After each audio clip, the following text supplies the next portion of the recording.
My name is Beth Weick, and I am a training associate with the Institute for Community Inclusion at the University of Massachusetts at the University of Massachusetts in Boston. For anyone who is joining us for the first time today, just to give you a little bit of background, the Minnesota Transformation Initiative, also known as MTI, is an initiative that's made possible through a grant from the Minnesota Department of Human Services, and it is in partnership with the Institute on Community Integration at the University of Minnesota, also known as ICI, in partnership with ICI UMass Boston, Strengths at Work LLC, the ARC of Minnesota, and Quillo. This initiative is designed to help organizations move away from supporting employment that pays sub-minimum wage and also to expand competitive integrated employment and community life engagement outcomes. Part of the MTI project includes these quarterly trainings where we focus on themes that are related to organizational transformation and best practices in employment and community services. Just another note that this project does have a landing page, and that will have the PowerPoint. So the PowerPoint has a link for the landing page. And when you go visit that site, you can access today's recording as well as a variety of resources. You can register for trainings and even access recordings and materials from past trainings. So be sure to check out that site. And before we get started with today's presentation, I am going to turn it over to my colleague Sherry to share an opportunity with you all. Awesome. Thanks so much, Beth.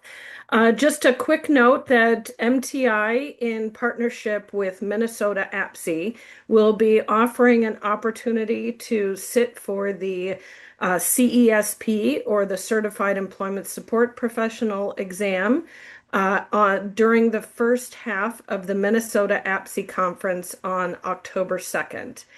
MTI will be hosting a practice session, a series of sessions to prepare for the exam. So we'll be talking about logistics. We'll be talking about the kinds of material that you can expect to see on the test. Just a series of things to help you feel more comfortable and ready to take the exam. So it is open to anyone who works in employment services that meets. There are some criteria in terms of length of time in service in doing this work. It is based on best practices, and so it will be important that that this is the kind of services that you offer in terms of support for the people that you help to find employment. And so just attending the community of practice won't be enough for that. It has to be part of your daily work. But we do want to encourage anyone who fits the criteria for the test to participate in the community of practice and to take the exam on October 2nd. I will be putting the links there at the bottom of the screen into the chat in just a moment. There is a $200 fee to take the exam. MTI has about 8 spots that we can sponsor, so we will be doing that on a first come, first serve basis. So if it's something you want to do, sign up right now after I put the link in the chat. Thanks, Beth. Thank you, Sherry. And now I'd like to hand it over to another MTI colleague, to Dawn, who is going to review today's training objectives and introduce today's speakers. Thank you, Beth. For those of you that don't know me, I'm Don Lavin, an organizational consultant working with the Minnesota Transformation Initiative Technical Assistance Center, or as Beth indicated, MTI for short. And welcome everyone to today's webinar featuring the transformation journeys of 2 Minnesota service providers supporting multiple geographic locations of our state. As we organized this training webinar, the MTI TAA team had 3 core training objectives in mind that I'd like to share. First, we wanted to highlight and we wanted to share key lessons learned by service providers who are further along in their transformation journey. Second, we wanted to share creative ways that challenges encountered are being successfully managed by diverse organizations. If you are a small organization or a large organization, well, whether your organization operates in an urban, suburban, or rural area, we can do hard things when we have a roadmap and leadership committed to pursuing clear, actionable, and measurable goals. Finally, we want to document the point that transformation success is an intentional, focused, and ongoing process, not a final destination. Next slide, please.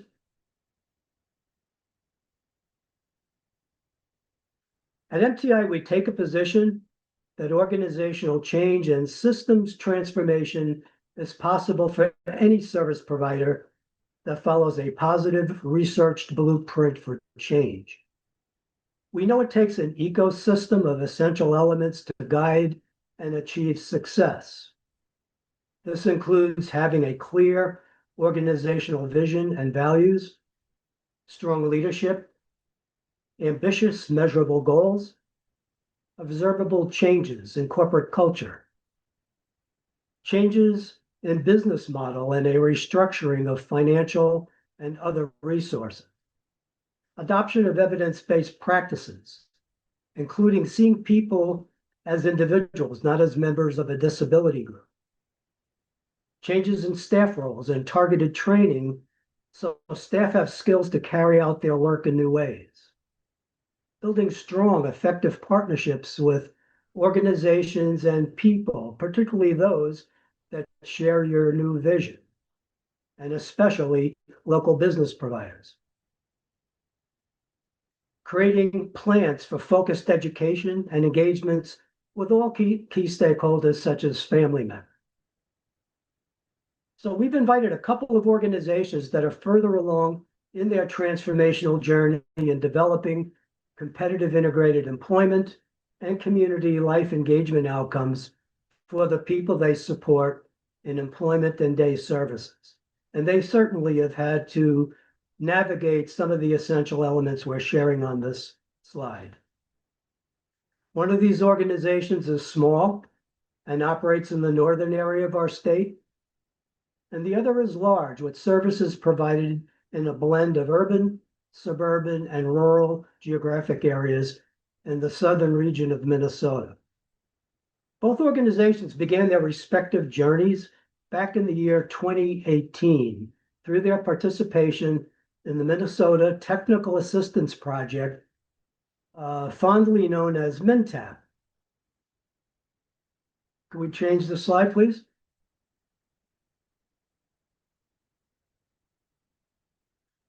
Before I introduce today's speakers, let me spend a moment giving you more context about MNTAP. MNTAP, like MTI, was a statewide project funded by the Minnesota Department of Human Services and co-managed by the University of Minnesota's Institute on Community Integration and the University of Massachusetts Institute on Community Inclusion. The goal of MNTAP was to build the capacities of Minnesota service providers to increase competitive integrated employment in support of adults with intellectual and developmental disabilities. MNTAP was implemented in 2018 and the project sunset in 2020. So MNTAP was our state's technical assistance resource prior to the launch of MTI in 2022.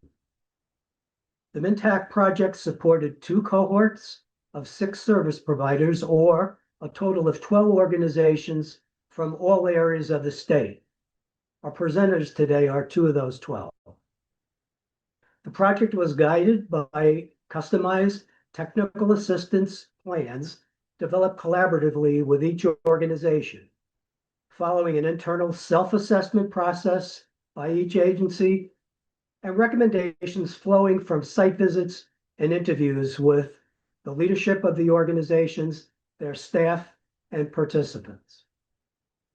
MNTAP focused on delivery of holistic, person-centered services and especially developing individualized competitive employment outcomes that pay equitable wages and benefits, and encouraging day service outcomes that feature fuller community inclusion. MNTAP was rudely interrupted by the COVID-19 pandemic in 2019 and 2020. But a number of the participating agencies continued and sustained their efforts to transform their organizations. I like to refer to this phenomenon as the disruptive innovation. These sustained efforts are a huge testament to their commitment to change and improving life outcomes of their agency's participants. So now I'd like to introduce our guest speakers from Lake County DAC and MRCI to share their respective stories. I was privileged to be a member of the MNTAP technical assistance team assigned to work with both of these organizations back in the year 2018.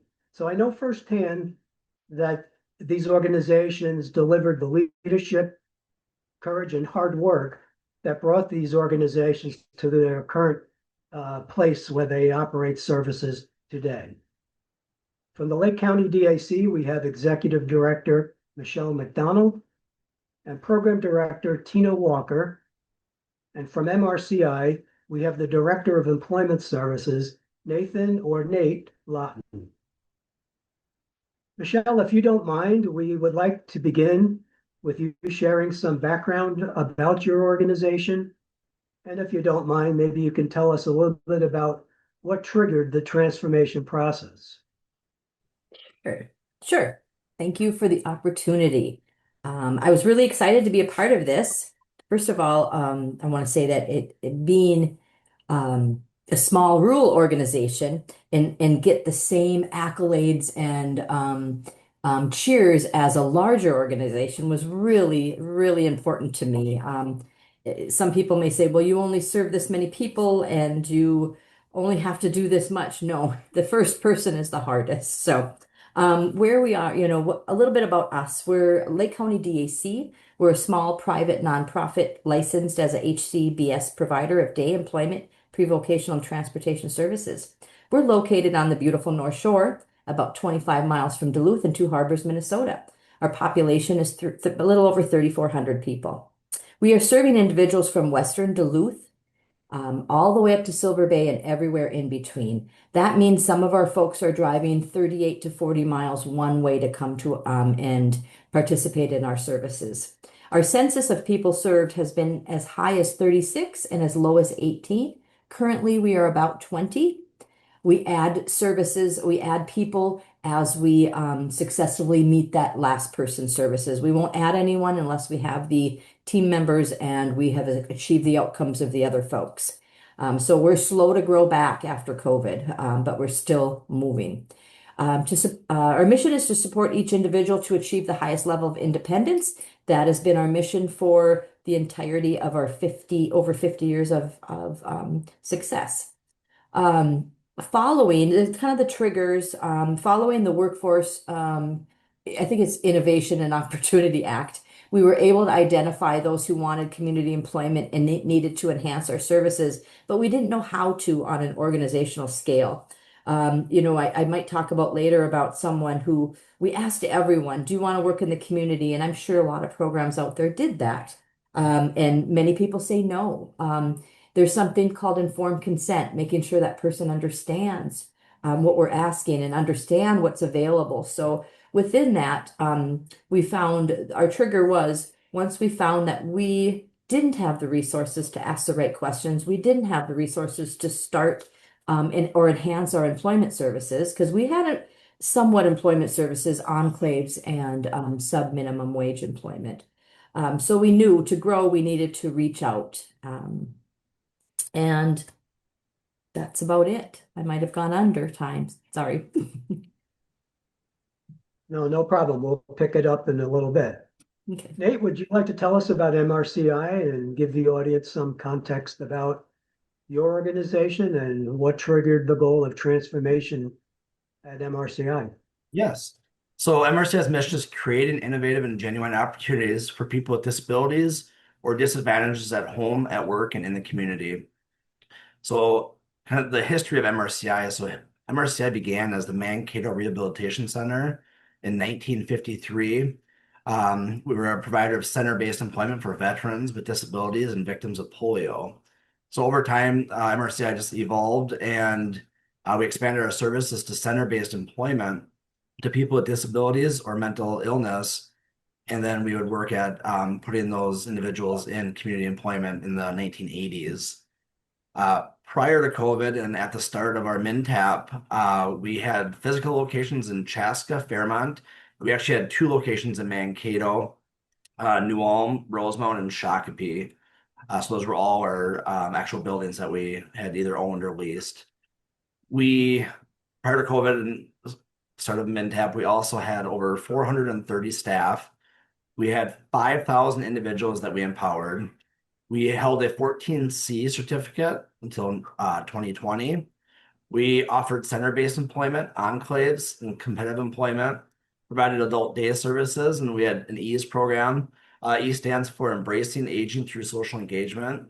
So it's a program for those ages 55 and up that are kind of looking at that retirement, but we also provide, some of those individuals did work as well. So they could just have the rec and leisure and work. We also provide public support programs. Many people with MFIP is the program. And we also provide client-directed services. So kind of the why behind the transformation is we knew of the possibility of different state changes that could be happening with 14C. We really just wanted to kind of get ahead of that since we had such a large program. One of our biggest program really was in-house work or enclaves and crews. So kind of to start our transformation process, we have a large extended employment program. And in 2017, we decided that we were actually going to stop providing extended employment support or services in-house and then move those individuals to either enclaves, crews, or look at competitive employment. Some individuals were able to switch over to waiver funding and stay in our in-house program. But that was kind of the initial start of how do we train individuals to get out and look at community employment. And like Michelle said, you kind of just get used to stuff, and it's that transition's a little bit scarier, knowing that you have a place to go to every day, and then and not knowing kind of what bigger, better things are out there for you. So, like I said, that actually impacted over 300 individuals for that transformation. But yeah, we had the largest programming area was our center-based DT&H and work crews. So we just really wanted to see the competitive integrated employment take off and just look at ways on how we could make that happen.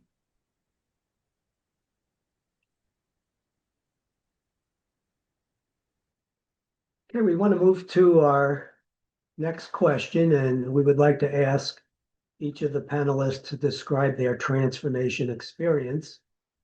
Nate, I was hoping that maybe you could touch on the fact that MRCI went through a hard reset, with the pandemic. I know that your organization actually closed for a while. Actually, many organizations in Minnesota did. But you folks reopened with, some new goals and some very bold strategies. So can you share what happened at Mankato? Yeah.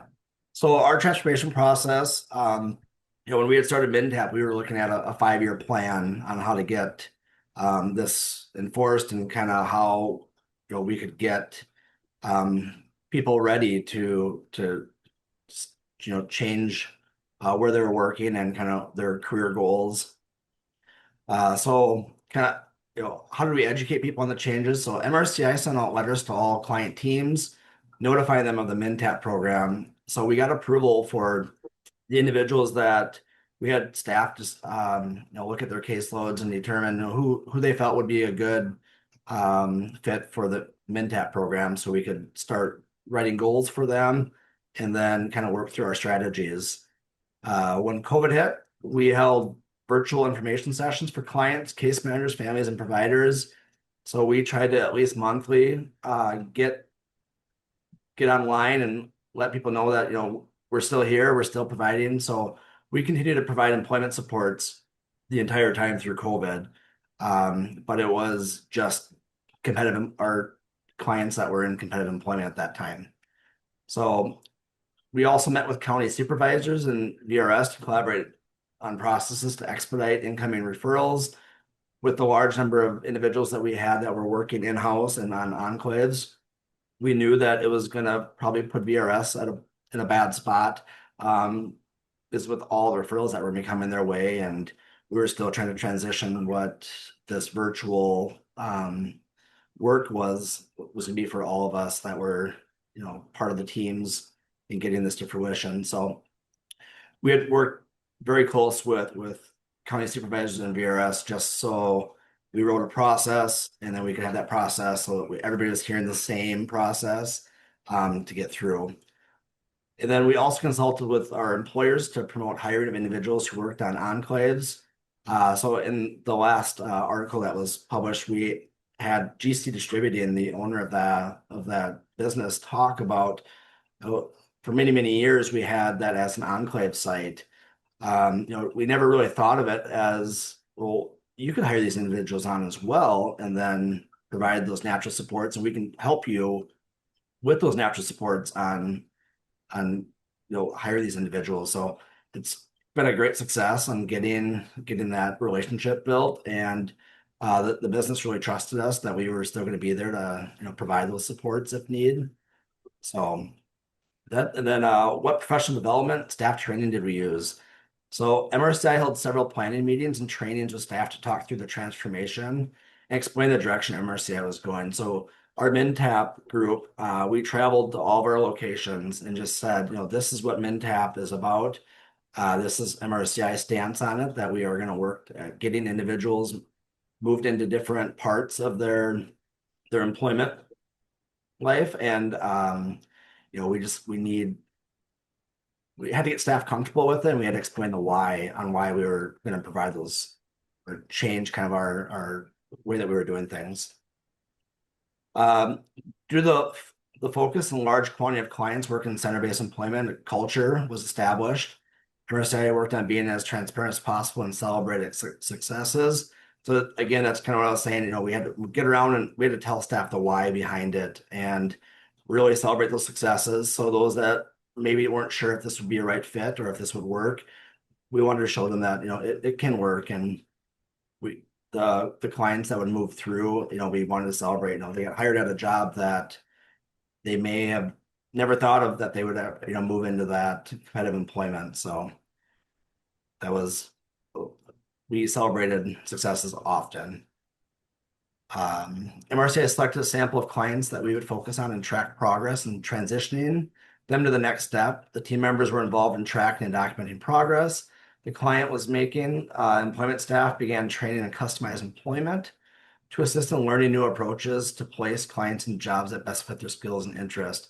So we knew we'd be working with a different population than maybe we were used to with our typical placement.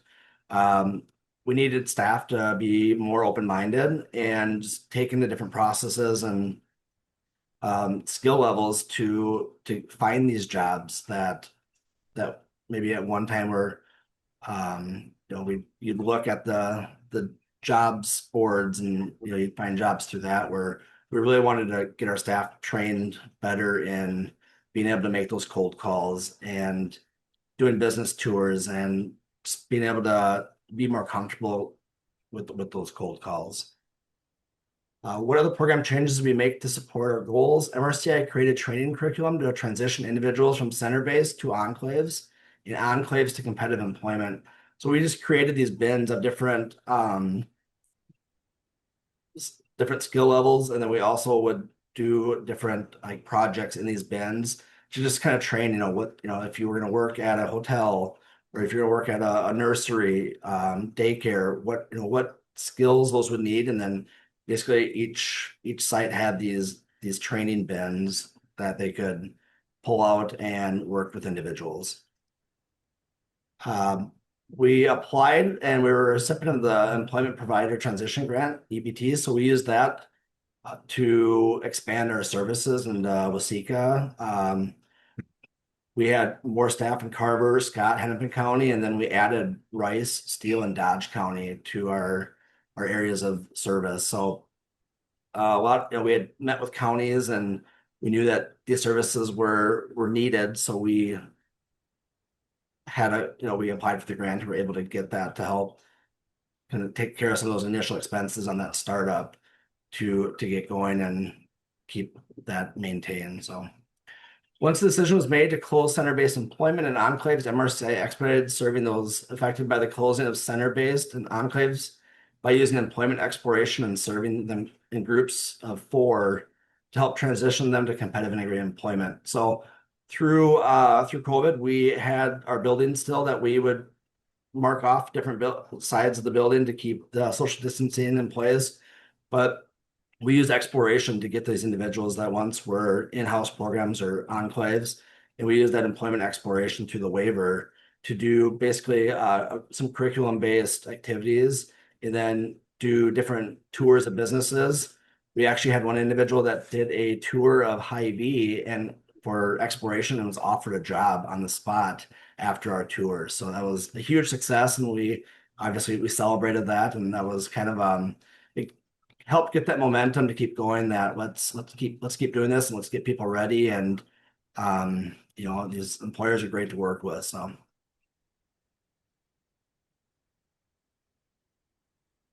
Great, thank you.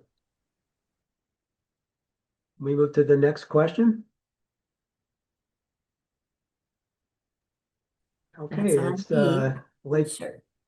Our Michelle, it's transformation. yours. Oh, go ahead. I'm sorry. Go ahead. Okay, our transformation experience was quite similar. We were also involved in the MTAP program opportunity. I just highlighted 3 things that I found were very important that just kind of ruminate in my head about looking back. What did we struggle with most? But it was a struggle, but it was important, and communication. Over communicate. The change will not happen even if one person is not on board with your transformation. Those are the ones that make it most difficult. And sometimes not everyone came with us. We're understanding of that. There was an agreement that if you're signing on, we're in it together. And our staff pretty much all of our staff came along. We've had some attrition just for other reasons, but most of our staff came along and expanded their professional their professional equity of what they possess. They got some intensive training over that time. One of the things I kept suggesting, let's try it, and we can always modify and go back and start again. Because mistakes and failure in our business, people are afraid of those. They don't want to make a mistake. They don't want to have a failure. So having that the ability to just start over, that helped us a lot. Let's not settle on that mistake. Let's learn from it and let's move on. The professional development and partnerships was the biggest. I think we owe, I want to highlight an incredible resource we used when we started this. We connected with the Institute on Community Integration through the University of Minnesota. We were afforded the grant of the MNTAP that Don talked about earlier.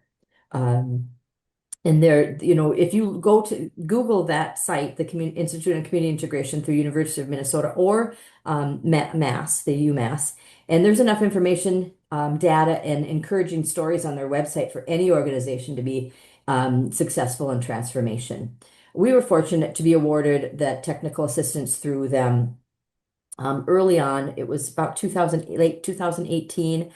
And again, we talked about we're a small rural program, and we had the support of our board of directors to go big. They told us go big. And so our partnership with MNTAP is probably the number one reason why we were successful. Our technical advisors were C. Gandolfo from UMass and the one and only Don Lavin, who is with us today. They were so supportive. Both of the individuals, along with Danielle and anyone else involved in the MinTap, pretty much told us when they their first site visit that you have a lot of work ahead of you. But they were professionally equipped with a roadmap to help us. And that was exciting. And we didn't have to create this road for ourselves. There was enough resources out there. There was enough professional advisors and technical advisors to help us. So we were excited about that. The 10 elements of organizational transformation that Don highlighted, I have behind me in my office.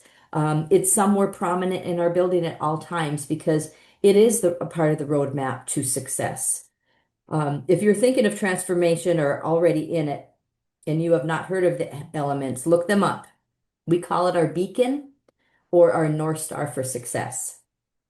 So that professional development was very important.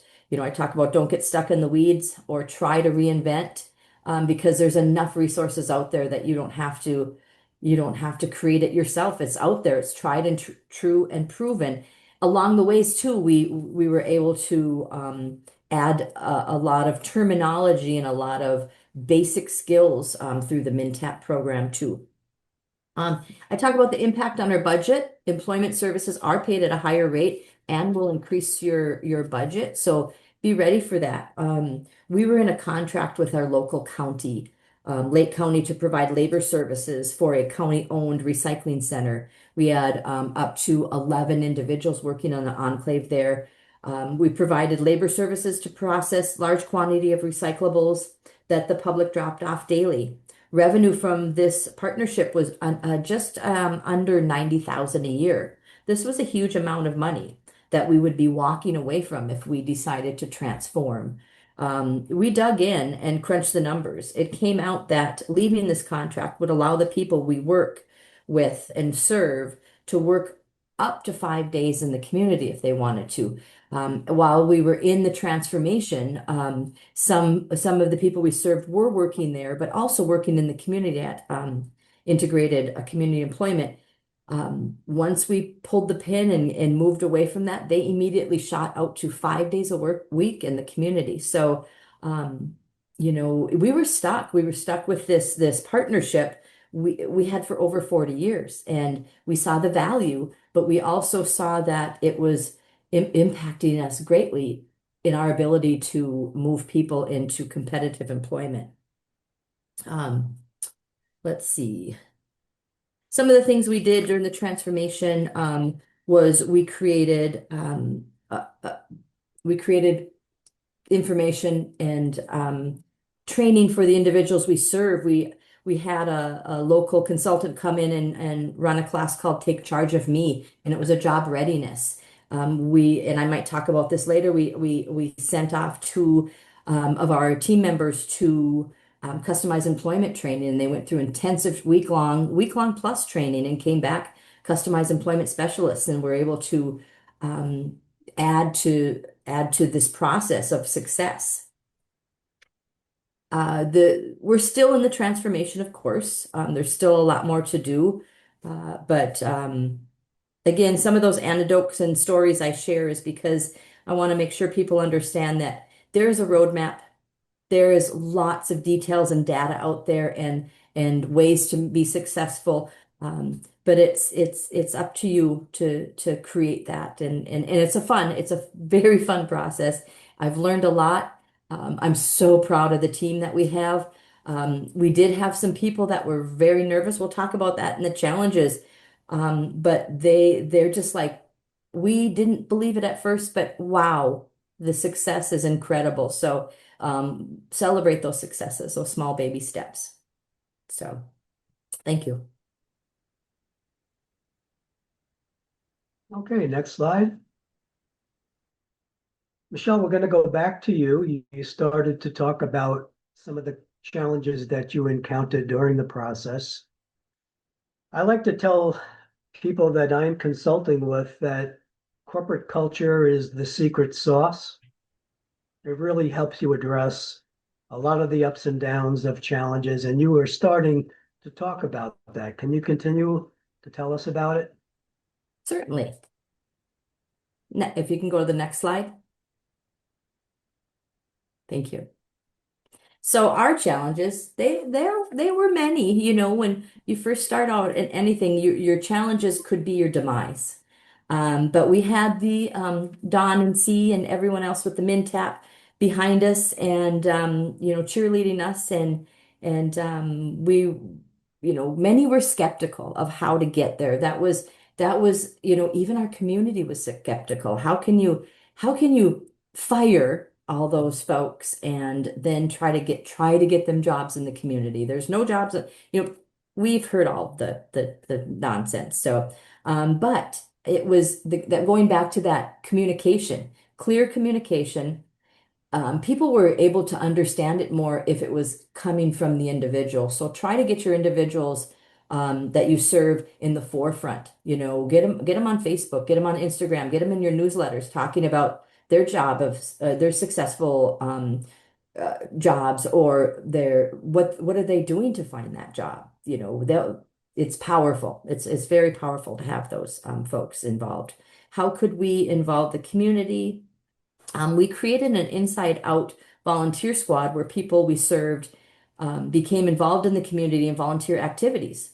One led to employment. So that is wonderful. You get that they're out in the community, they're volunteering, they might be volunteering at a business or an organization that needs help. All eyes are on them when they're there and they're showing their skills. Also, we invited community members to volunteer inside with us.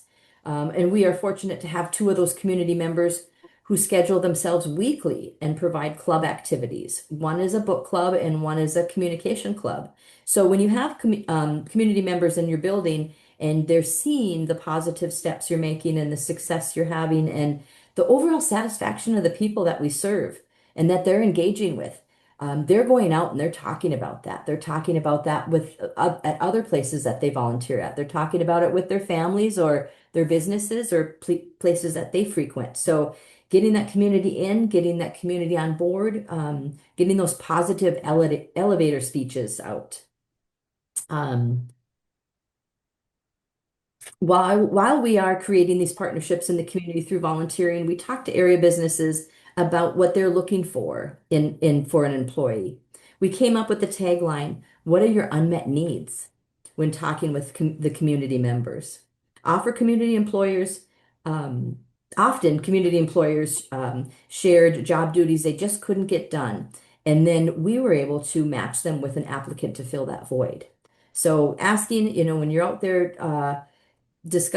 finding partnerships, what are the jobs that they just can't get done at the end of the day? Oftentimes you will have someone that within your program that will match that. The community is your biggest stakeholder after the people you serve. Leveraging that relationship will bring jobs, more staff and team members. It'll bring revenue and organizational awareness. Another challenge, many were worried about the social climate of the DAC could be lost if people were not in the building. And we know, and everyone in this on this webinar sees the value of relationships. But if they're segregated inside of your building, they could be you could gain more from going outside. And just talking with the staff and sharing them coming back with positive interactions when they went out 1-to-1 or 1-to-2 with the individuals we serve on an activity, and the more positive responses and the more interactions they were able to help the people that we serve because of the smaller groups. How could we undertake such a risk and possibly lose money? That was huge. That was the board, they were constantly evaluating our budget, that $90,000 that we were going to lose if we left the county. Where could we make that up? And that was a challenge, but understanding the process of moving people into competitive employment and increasing that waiver cost or that waiver income because it's paid at a higher rate was exciting and fun to watch grow our budget. keeping the momentum going. We had to reevaluate all of our services during this transformation. Some discontinued and were replaced with new employment services, and some were put on the shelf while we transitioned. Find a reason to celebrate on a regular basis. That keeps that momentum, that excitement.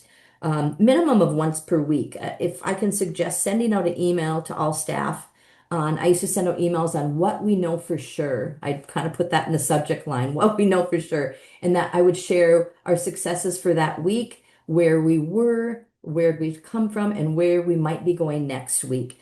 That way, all your team members know, and it's completing that circle of communication, or all stakeholders, families, case managers. I was sending separate emails out to them, letting them know where we are. And then we got the accolades. We started getting asked to come and do things like this because of our success. And that momentum, the only thing that kept our momentum going was celebrating those successes and making sure that we understood that we were in the right lane. So kind of wrapping all that up, sure, we had a lot of challenges. Some of them aren't even listed here. I think we probably all would have the same challenges. There's a difference in rural and larger cities. Some of that is different, but you just stick to your map, go back to what's working, and you will go far. Thank you. That was awesome. Thank you. Can we move to MRCI? Nate, do you want to talk a little bit about the challenges you folks experience? Yeah. So like Don said, when we started the MNTAP process and then we had COVID happen, we shut down all of our in-house, our enclaves. We were able to support the individuals that were competitive employment, and we still had our CDS, client directed services, and public supports programs happening. But we had a lot of staff that were out at that point, and everybody was funding was always a big scary point at that time. So we had to be very careful on how we brought people back and what we were going to do, knowing that we were going to have this transformation at some point. But like I said, we had like a 5-year plan. So COVID just really expedited that quicker, and then that's where we had to pretty much everything that we were building during MNTAP, we had to transform some of that stuff even and figure out exactly how we want to come back. We kind of developed the new MRCI slogan because we just had to be smart on how we were coming back. So during this process, we had to develop and define new job roles. So we had all of our old job titles that we had to basically build, and so then we came back with a hierarchy of we have specialist, coordinator, manager, and director level. So that was kind of a new for HR to be involved in that process as well. We basically had to start from scratch, and then we also had to transition our current staff that we had on into these roles and determine kind of based on what their job has been on creating those job titles for them. We sold or discontinued leases on 6 of our 8 buildings. So Michelle talked a lot about kind of the community, and so community members were asking questions on why are you selling all these buildings? Where's all these people going to go? And during that process, we were building our day services program, so that way individuals that maybe didn't want to work at that point, or were in that transition of exploration, but they needed something to do during the day because they just they wanted that human interaction outside of their group homes or their apartments. We used a fleet of 135 vehicles to build our day services program, as well as use it for our employment program. So we had employment staff that moved from our building offices into basically we provided a vehicle for each one of our program staff. So they were able to meet the individuals where they needed to meet. I remember different libraries were open one week and then closed the next week because different orders had to happen. So we wanted our individuals to be able, or our staff to be able to meet our individual or clients where they were at, so that way we could still keep that process moving. So we didn't want to have any interruptions in that service. Like I said, we had our day services program starting at that point where we're able to still get people out and provide that rec and leisure service. So we also implemented operational changes, including remote communication protocols, interdepartmental process updates, and policy revisions. So we had to develop a telecommuting guidelines. Our employee handbooks had to change. Our client handbooks changed. So we basically had to, as we were going through the processes, we'd have to stop and say, okay, I can't, the old way of doing things was we had this, but now we had to read the language in our handbooks was so much different now with how we were providing the services. And it was no longer in-house where we had our buildings where people were working. So we really just had to basically continue to revamp everything and look at each process that we had in place and say, does this work in the new MRCI? Which a lot of it was added. And then as time went on, we also learned that, we need to add that as a policy, or we need to ensure that, that we have that in, because prior to, when it started MnTap, we didn't really use any virtual platforms. We had Teams, but we didn't really use it much. And that was kind of a whole nother part, is we also had to teach our clients, our client teams, how to use that platform as well, so that way we can continue to support our individuals in whatever goals that they had. We transitioned to an electronic case management system, achieving mostly paperless workflow. So one of our goals too was to move everything to electronic. Through this process is once we didn't have the buildings, we didn't have the copiers, we didn't have all that that technology in the building anymore. So we were able to provide our staff with laptop computers. And then we also were able to, like I said, provide them with a vehicle. We developed and refined programming to support the strategic direction of the new MRCI model, ensuring alignment with updated goals and values. So again, we had to relook at, is our mission statement still as it is, which it was, but we also had to look at our core values and how we, had changed our ways of how we provide those supports. And we had a strategic plan that did involve moving to more competitive employment. But it looked different from the start of our MnTap transformation to COVID happening to then what we moved into, which was all competitive employment. And with only MRCI paid program is when we have those transition programs that we are working individuals with, like job tryouts and such. So I think that was a big thought process too, was we had a whole department that would work on working with wages that were being paid and kind of doing time studies and to stay compliant with our 14C. So we had a whole department that was just focused on doing that. So that was a whole other transition of what do we do with that department and what needs do we still have that department did with taking away the in-house and the enclave work and then moving it to competitive employment.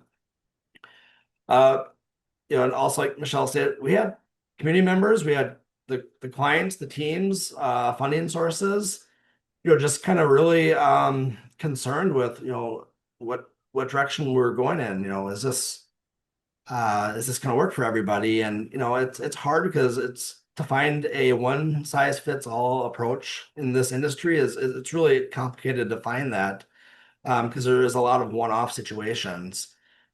We would work through those one-off situations to figure out how can we best serve this individual.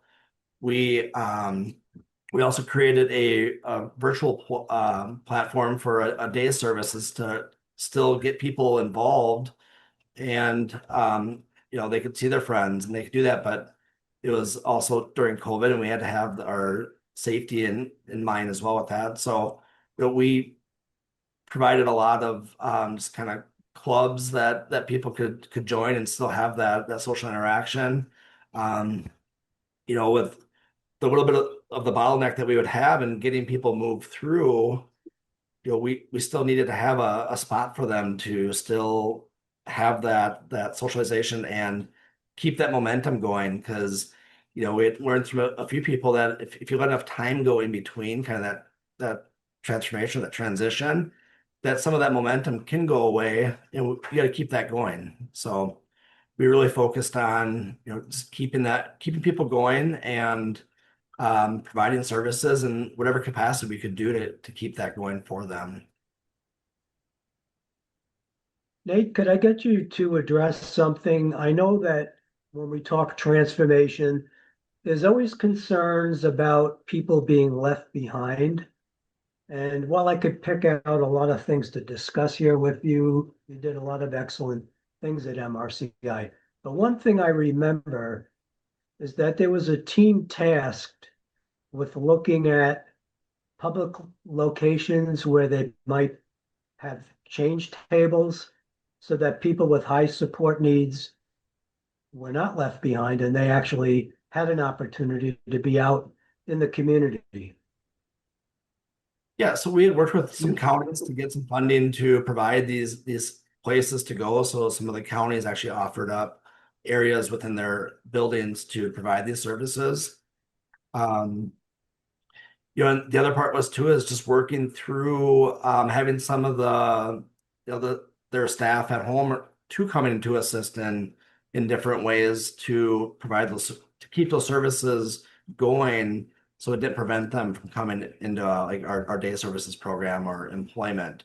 The 1-to-1 staffing ratio for employment sometimes would create some barriers with talking to the employer, because if you have employers that don't have big areas, having another person there is sometimes it's too many people in those tight quarters. So just kind of working with those employers on saying, hey, like they have the 1-to-1 staff, they don't need to be right behind them, but they'll be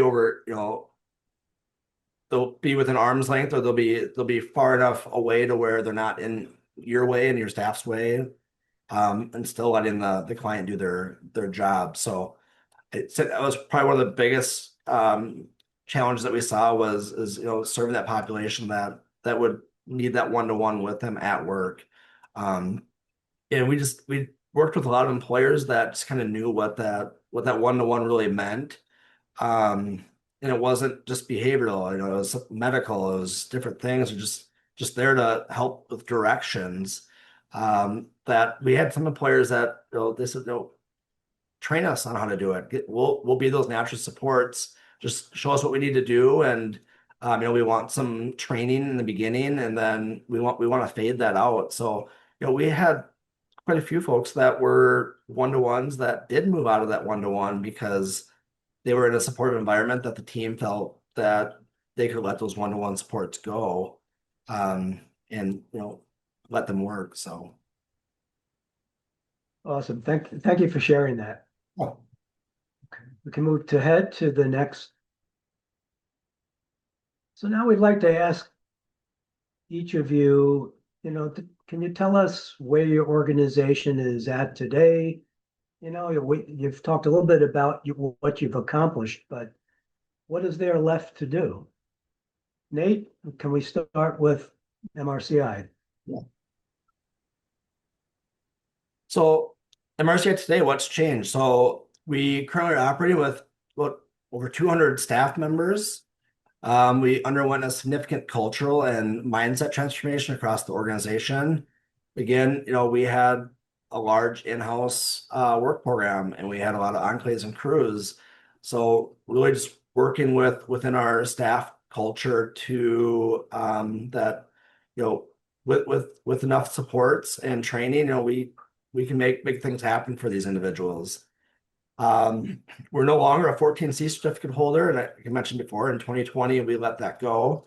We offer a community integrated day support service in most of our service areas. We provide remote programming, including remote day service. We met our goal to increase the number of individuals working in competitive integrated employment. The average wage of an employed client that we currently have is $15.19. And we've placed over 1,221 clients in jobs and employer paid jobs since March of 2020. So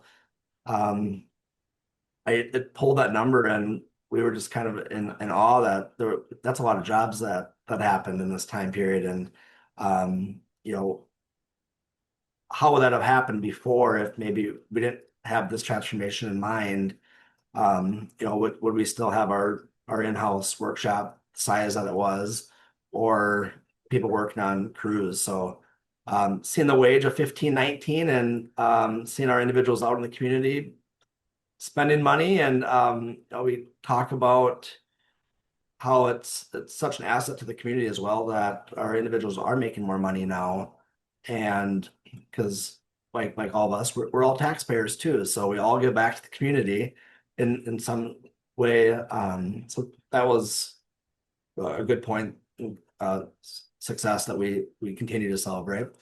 And we have over 544 employment partners that we work with. So we continue to develop new relationships with employers, and we develop old relationships with the employers that we once worked with, and when MRCI was at a different capacity. And big part is just that education piece. The community members are a big part of the success of where we're at. Our day services program, we go volunteer for different organizations.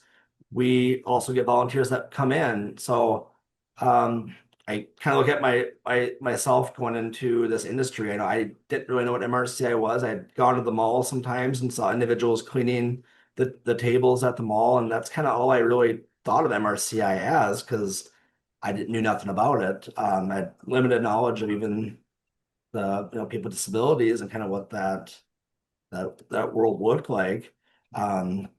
So coming into MRCI, I remember after like my first tour of seeing what the big workshop and what MRCI was doing, and telling my friends like, wow, like you would never see how this place is huge, and the services that they provide are just, I would never have imagined that this happened. So those community members having a knowledge and being more aware of what we're doing has been very crucial. We've been more on Facebook, posting what our groups are doing, or different jobs that people are getting hired at. I see neighbors and they're like, oh yeah, I saw somebody at Hy-Vee working, or I think that it's great to see these people working, and they're happy. The employers often are saying, like, since the relationship's been built out, they are getting great workers from us, and they again have those supports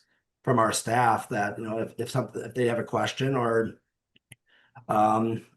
even job promotions. We've had quite a few of those where we've had to come in and work through an individual wanted to go from a courtesy up to a cashier. So I mean we've helped with that growth, and I think just the community members knowing that we're here to support, and we're just as I tell my staff all the time is, with talking to employers, we're just as much of an advocate for our employers as we are the individuals that we're placing into these jobs, because we want good fits for everything, because we want that relationship to be good on both sides.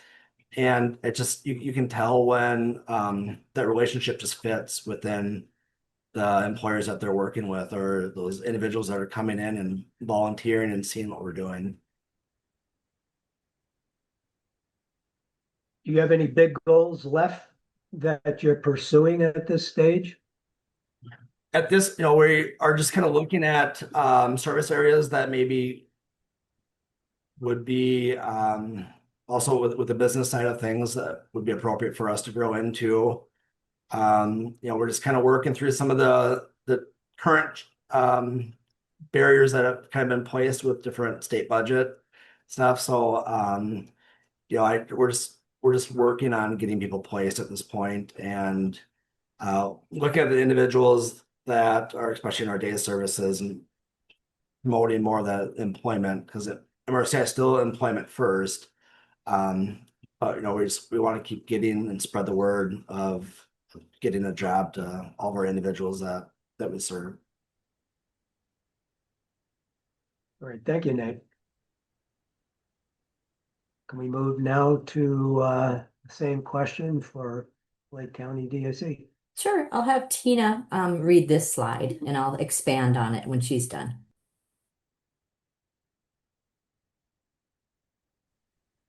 Where we are today and where to next. In 2025, we ended our certification for Department of Labor sub-minimum wage on December 31st, 2024. Strengthen clubs and community activities. Today, we were just accepted into MTI's cohort technical assistance. This is to increase our strategies and success involving community inclusion in our day service program. In 2026, two of our people we serve will be employed in their own community expansions of service in Duluth or in Silver Bay. And then finally, by 2030, our organization services will be without walls, 100% community-based. We are envisioning a small business for administrative needs. Thank you, Tina. And I'll expand a little bit. When we set out on our transformation, we identified 10 individuals to support with competitive integrated employment. COVID was very hard to navigate. It virtually shut everything down. We were about a year into our transformation when COVID happened. And so some of our folks were employed in the community when COVID happened and it shut the doors. But we were excited to hear some of the individuals we served who went back to work were called essential workers by their employers. Such a strong such a strong statement kind of leveled the playing field for us. This is what we wanted. We wanted people to move into the community and they wanted to be normal. They wanted to have everything that they could have. And that statement alone, essential workers, was just, we were gobsmacked that just suddenly, this is what this is what we're trying to do. So, and they felt really proud. They felt proud. They had to, we did explain it a little bit what an essential worker was. And when they understood it, they were just like, I'm an essential worker. So that was one of the shining points of COVID. Everything else was terrible, but a few of the people that we serve travel 30 to 40 miles each day to participate in our services. We are on the move to provide employment services in their local community. And this is Duluth, this is Silver Bay and Brimson. They travel, again, they get in the van. We travel from the DAC, go 30 to 40 miles, pick them up, come back. Being able to serve them in their community will provide them the opportunity to maybe work longer hours without that transportation piece. It'll reduce our gas or even a vehicle because we can hire people in those towns also. So we're looking forward to that in 2026. We've had a couple people who have had the opportunity to do it and they said no, they were happy with their job in Two Harbors, so we're not going to focus on them. There's a couple people that we serve that we've identified as possibilities. So we're just going to start working on that. In 2016, we moved from a small 3,000 square foot building that was it was an old school, and we bought it from the school. Then it was built in the early 1900s, and it was inaccessible. To enter the building, you needed to go up some stairs. We had to, when we bought the building, we put an enclosed outdoor elevator to get to the next floor. But in 2016, we bought a 6,000 square foot accessible building in downtown Two Harbors. So we moved up from Knife River, a smaller rural community, up 8 miles up to Two Harbors. And while we miss the little lovely Knife River, we're excited. We're right downtown. With that brings all the community good vibes, and we can walk down to the train station, or there's plenty of more opportunities for employment. But if we are using our building differently, we talked about on 2030, as we increase community presence and community services, there's less people in our building. So we're looking at things even now about possibly renting part of it out as a revenue generator because we're not using it. And by 2030, we would like to be without a building and totally community based. We know there's other programs out there. I remember attending a training. I'm old and I've been doing this for a while, but I attended a training about 15 years ago, and a woman from the East Coast said, no building, go buildingless. This is how you do it. And that was a while ago, but it stuck in my head, and I thought, how can we get there? And it happened naturally. We're providing more community services. There's more jobs. There's more community life experiences in the community. So we're not using our building as much. So that's a lofty goal, but I think there's other programs out there that have great footprints. And so we will certainly be involved in picking their brain on how we can get there. Let's see what else. We are ready to start our training and development with MTI and community life engagement. We're very excited about this. We've been beating the drum of more community, more community, more community, and it's slow to go. We've had it kind of, Tina's our program director, and Tina's done a fabulous job. Just in the last probably 2-3 months, we've had an explosion of more community activities and more events. I think the staff are starting to understand. We're giving them the training and the tools to be able to set those experiences up themselves, and they're excited at those small baby steps of success. So having that, community presence, getting that extra strengthening through MTI is we're really excited about. We recently promoted a staff DSP to a community event planner. She's excited about it. She's working with the staff. She's coming up with ideas. The staff are responding to her with excitement. So that's really good for that. One thing that we started off with today, where we can celebrate that everyone who desires a job has a job in the community. We started off with 10 individuals when we went through the MNTAP process. We met that and more because through attrition, people leaving or not needing the job coaches and things like that. So we did a lot of individual programming. What's next? I'm excited that we used to make products and products inside of our building as a way to get the public to come in and either buy them or contract with us. And then they would learn about our services and learn about programming. Now being in the community, we don't use the products that we did was the individuals we served made hand woven rugs, and we have 4 looms.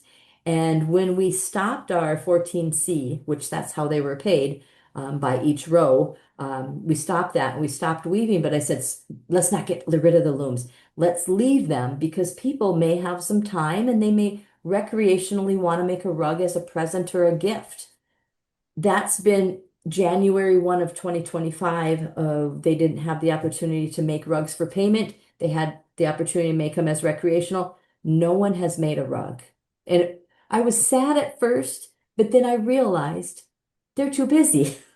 They're too busy in their jobs. They're too busy actively engaged in their community and learning and getting professional development and anything that they want. So that's one of the things I was most happy about. If anyone needs a loom, please come up and see us. Thanks so much. And I wanted to point out, thank you for pointing out earlier that sometimes volunteer work and other forms of community engagement can lead to employment. Oh my gosh, yes. And I think people don't realize it's not this or that. It's really about a life. And sometimes when you're doing things you love, you start meeting up with people, that enjoy what you enjoy. And sometimes that can lead to a pathway to a job.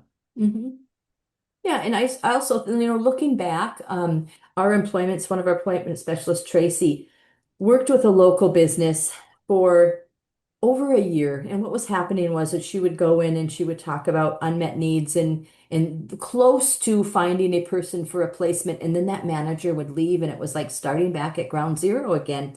And she went through that for over a year. And once once the bow was tied and that person was in there, this business was just like, why didn't we do this 10 years ago?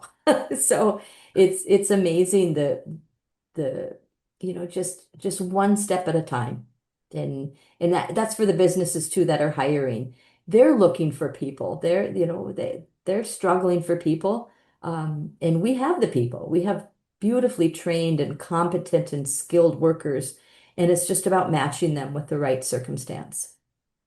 I'm excited where we're going to go with the MTI, and really excited about the opportunities for our staff to gain some extra professional development.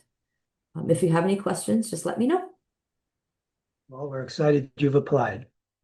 Let's move on to the last question because we want to leave a little bit of time for any audience questions. Lessons learned and what advice might you give your colleagues?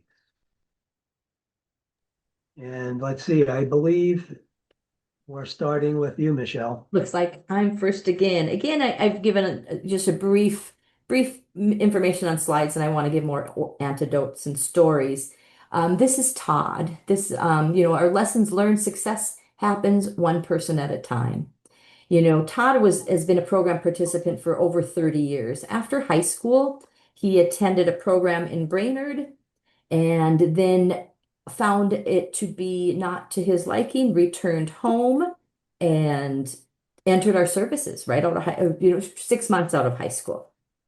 Todd was working at the recycling center I talked about.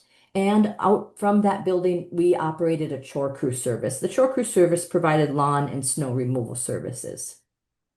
Todd obviously likes coffee. He's very, very much into sports, the Twins, the Vikings. He'll talk to anyone about these sports. He's a football manager for his local high school football team. He has a lot of interests, very social. Todd appeared satisfied at his job. Each time we asked him if he'd like a different service or a job in the community, he said no. His guardians were happy and loved the services and said, as long as he's happy, we're happy. When we started the transformation process, Todd was someone we identified as needing education and resources to understand the opportunities in competitive and integrated employment. During our transformation process, we sent 2 individuals to intensive ACRE certification to become employment specialists, and then they were able to work with Todd on an assessment called Discovery Personal Genius. This, in a nutshell, is to create a customized employment process to identify a person's unique skills and ideal working conditions to find a job that fits them. If you haven't heard about it, Discovery Personal Genius, Google it and work towards it. It's a wonderful path. While we listened to Todd and his communication that he was happy at the recycling center and on the chore crew, we noticed some of his behaviors clearly showed he was struggling. He showed low production, self-harm only at work, and excessive absences at times. Following Todd's discovery assessment, he successfully attained a job at one of the local holiday gas stations. Saying Todd's employment life changed dramatically is an understatement. True employment satisfaction was gained. And in the second picture, there's Todd giving his manager an award for Outstanding Disability Employer. That was huge. Todd nominated his manager, Shannon, through the Moore organization, and Shannon won. So there, Todd was able to, and Todd was so proud to give him the award. Some of those workplace behaviors that we saw at the recycling center and on the chore crew disappeared. Todd has excellent attendance, does not self-harm, engages in everything. He's such a social guy. He's a local guy too. So he's a local football manager. He knows everybody. He can tell you when you graduated and everything. So at Holiday, Shannon is totally accommodating in Todd stopping work to chat with a customer because it keeps the customer in this store longer and they might buy something extra. But Todd loves his job. Todd was the first person to gain competitive integrated employment within our agency. And when he came back after his first day at work and shared with everyone here, there was a line behind him. I want a job. I want a job. I want a job. So that was really powerful to us. So we say success happens one person at a time. Todd started that success, but we also have unlimited other people who are successful because of the process and the transformation that we went through. Other lessons learned, keep your board involved, keep your board informed, keep your community informed. One of the things that we went through when we were leaving the recycling center, we had taken over a year to do that process. We informed and communicated. The county was in support of this. At one time, we did actually ask the county to hire the people that were at the recycling center. They declined, but supported us in us leaving. But once there was little trickle down information, and if someone doesn't have the right information, we had people calling us and saying, why is the county firing you from there? So those are the lessons learned is communication isn't perfect, but you have to be as transparent as possible and remember that you have to keep communicating. It's not about, putting in, we did some communication in the paper. Our local paper was wonderful. Here's a recommendation. Get your newspaper involved. I know newsprint is sort of a dying breed, but get anybody that'll listen to you to talk about your transformation, to keep it out in the public. You're going to get some real supportive champions when people have the right information. Lastly, again, we are excited about MTI's opportunity to strengthen our services and community life engagement. If any of you are out there and listening to this and have the opportunity to jump on board, I don't know if it's still open for application. I would suggest that. Don't worry, connect with me, email me, call me. I have a whole list of places for resources on jumping onto some of this stuff. I know we can't invent it ourselves. Sometimes there's roadmaps out there. MTI is a wonderful resource for that. The University of Minnesota's integration of community inclusion is wonderful. Other programs, again, I'm old, but I'm old enough to remember that I wanted to learn about it wasn't even a community-based program. It was about a senior program. And I went to go to a program. I got myself into a program and they said, well, why are you here? Are you trying to take our people? That's gone. I mean, now I call up another provider and they'll literally send me everything. And the cooperation and the collaboration that's happening right now with providers is incredible. Take advantage of that. So that's my last lesson and my last That is recommendation. awesome. Thank you. Thanks so much, Michelle. Nate, Yeah, we got a so few minutes and then if we can leave a couple of minutes for questions, that would be great. some lessons learned from RCI is when we started MinTap and we had our plan in place and we really focused on getting that plan. So it was a good direction for where we needed to go. And we kind of learned, especially with COVID being thrown in there, that we got to get this going and then we can build the airplane while it's in the sky. Like, we were so focused on getting everything set up and organized that even though you can have that plan so well written that until you enforce it or it happens, that's where you learn a lot of the parts that you need to add or change as time goes. So, we really weren't afraid to start something and then kind of work on it and finesse it as we provided that service. Failing forward, so try new things and getting out of your comfort zone. So there was many things that had happened through our process that we learned, yeah, that's not going to work, or it worked for a short time and we got our goal completed. So now let's focus on another part of that. So that a big part of that was that exploration that we provided in those 1 to 4 groups. So we really focused on getting those individuals that we served prior to shutting down for COVID in our workshops and enclaves, that those were our main focus, to get those individuals transformed or transitioned into that next program that they needed.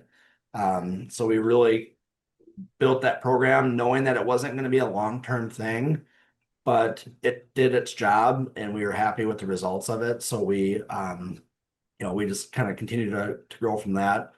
Communication is key. Communicate with funding sources, clients, families often.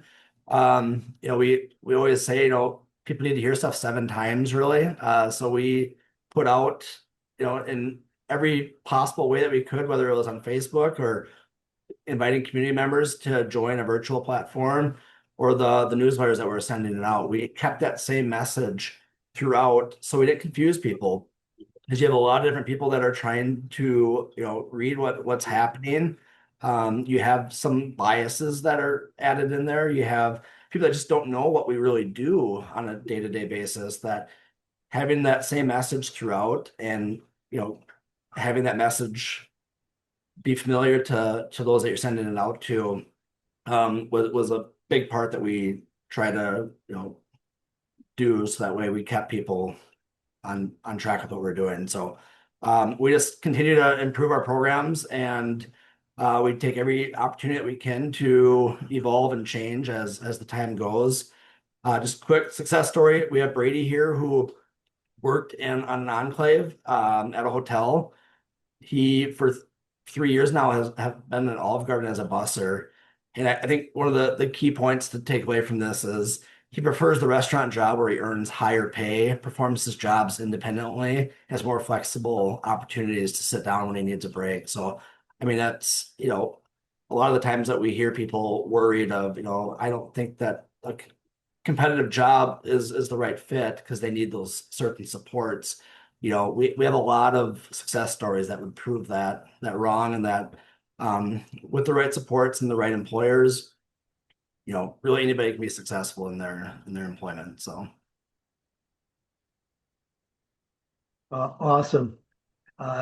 Michelle and Nate, I hate to say this, but all 3 of us are 7 years older than when you started your transformation journey. And but I wanted to congratulate you and tell you how proud I am of both of your organizations for staying the course. We want to open it up for questions, and we know it's getting a little bit late, but do we have any in the chat, or do we? Maybe my colleagues can help me here. They have 2 options. You can put any questions or comments in the chat. You can also use the raise hand feature if you'd like to be unmuted. And just as a reminder, Stacy has put in the chat the link for a very brief survey. We hope that you'll take a moment to take that survey.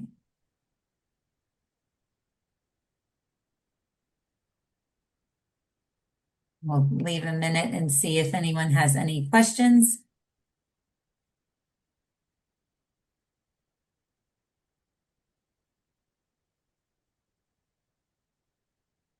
Okay, Oh, you folks must have been pretty thorough.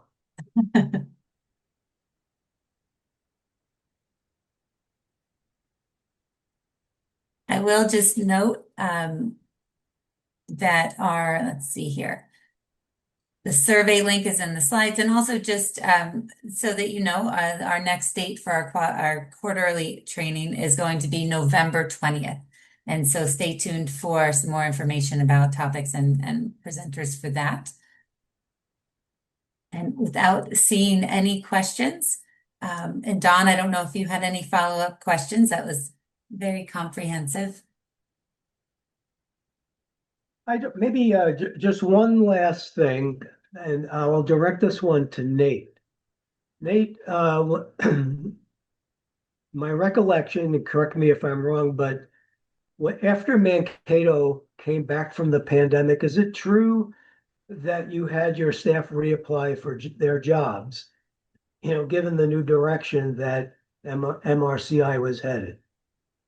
Yes, that's what we did. We would post the positions. Once we had kind of our staff that we had kept or had brought back during that time, we did open that up to bring other individuals back. So people did apply.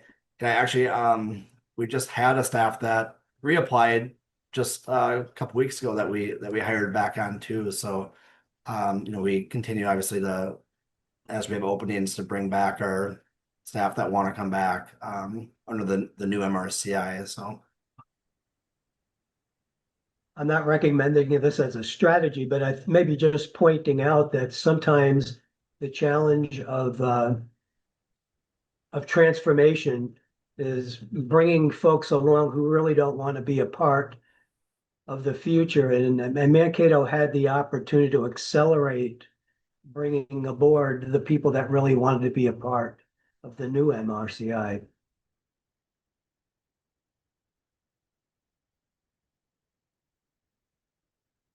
Great. Are we?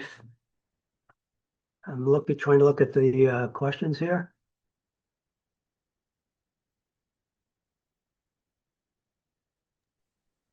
There are some general thanks and appreciation for the presentation. And so I just want to, as we're just 1 minute away, so I think we will go ahead and wrap up. And just on behalf of MTI, I want to thank Nate and Michelle and Tina for all of the work that you put into compiling so much information and trying to fit everything into 90 minutes. And we really appreciate you being with us. And thank you for everything that you're doing. And we look forward to hearing what's in store for you. So thank you. And thank you again, everyone, for joining us on this August day. We will let you go. Enjoy the rest of the summer, and hopefully we will see you in November for our next quarterly training. Thank you again. Thank you, everyone.